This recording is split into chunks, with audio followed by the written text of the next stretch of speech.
Starting up a business is difficult at the best of times, especially if you've never done it before. So today, I'm going to talk to you about 5 things from experience you shouldn't do when you're starting up a business. But first, I'm going to make a brew.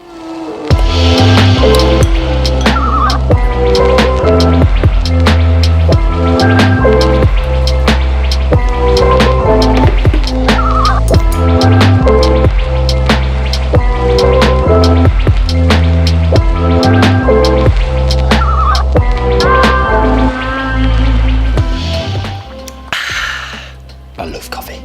Point number 1, do not start your business without a strong plan of action. This basically means don't start your business without knowing where it's going to be in 5 years. What's your immediate plan? How are you going to get customers through the door? Whether this be a brick and mortar business or whether this be an online business, how are you going to draw people in?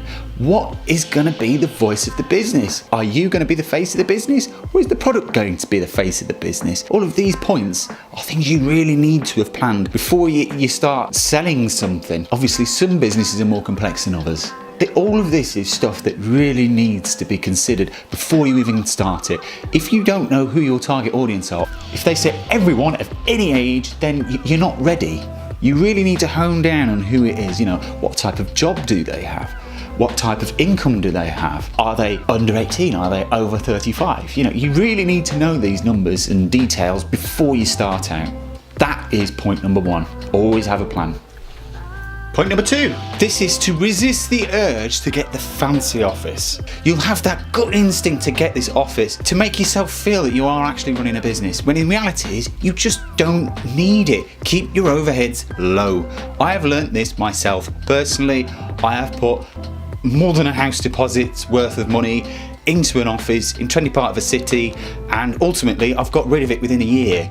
I was spending all this money on it, and I was driving there every day. Granted, I did have a lot of people tell me that, why are you doing it? But I just, for some reason, got it in my head that I needed to have this office space. But lesson learned, I've done it, and now I can tell you from experience, from a life lesson, that you don't need it. Obviously, if you run like a cake shop, that's your dream, is to have a cake shop, you kind of do need a space to sell your cakes.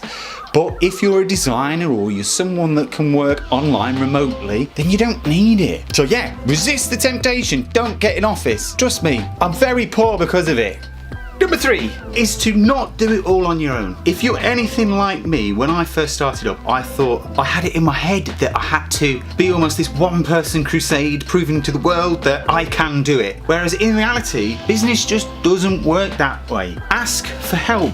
You'd be surprised how many people are willing to actually help you if you just ask. When I first started the original business, I initially tried to do it all on my own. And it was only when I started asking for help in terms of, could you refer me, or would you mind giving me a hand with this, it'd mean the world, the business actually started to grow and I started to get more clients and things seemed to be moving more fluidly. And just think of this, all of the huge businesses in the world, how many of them are run by one single person trying to do everything in there? None of them. They all have help from amazing people, and you'll have to do that with your business. That is something I really wish I understood when I first started working for myself. Number 4 is to not be fake. A lot of people have this preconception. They have to have this image of being a multinational business as soon as they start up. And the reality is, you just don't. Potential customers are going to relate to you a lot more if you're honest. You're a startup. Own it, love it. It's the fun times. Being a startup is the exciting times when a lot of things happen all at once.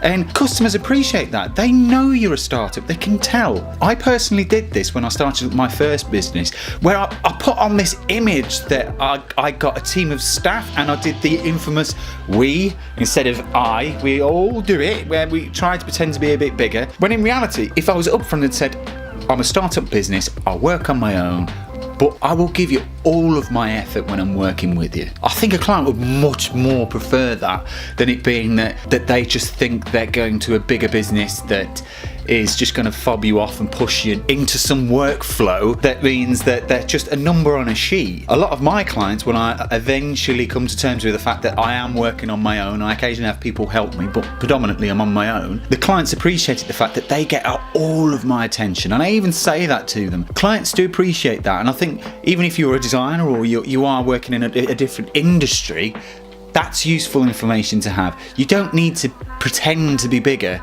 in order to get work, to be able to charge more. You've just got to be genuine with them and charge what you're worth. So that's number 4. Be genuine. Do not pretend to be something that you're not.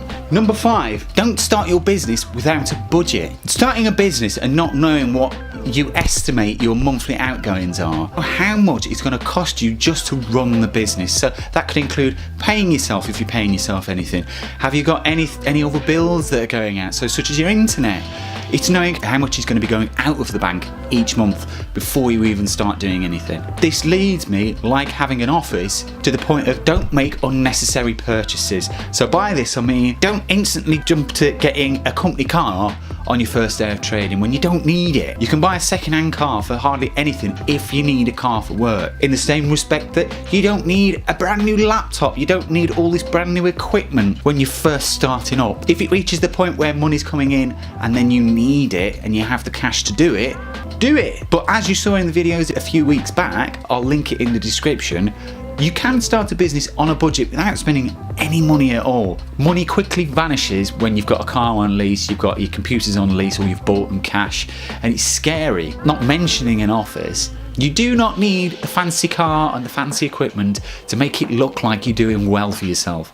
Put the effort in and you will do well. So there we go. Those are my 5 tips of what not to do when starting a business. So hopefully that has been useful for you, whether you're just starting out in business or you're even just thinking about it, or even if you've been doing it for a year or so already as well. As we all know, running a business is difficult, and there are times where you do just want to give up, but you've just got to keep persevering with it. And most importantly, learn from your mistakes. Biggest point. Thank you ever so much for watching. If you haven't already, please click the subscribe button down below. Like the video if you liked it, and if you want to get notifications of when I release new videos, click the little bell, it's next to the subscribe button, and you will be notified as soon as I upload new videos. So thank you for watching and see you next time.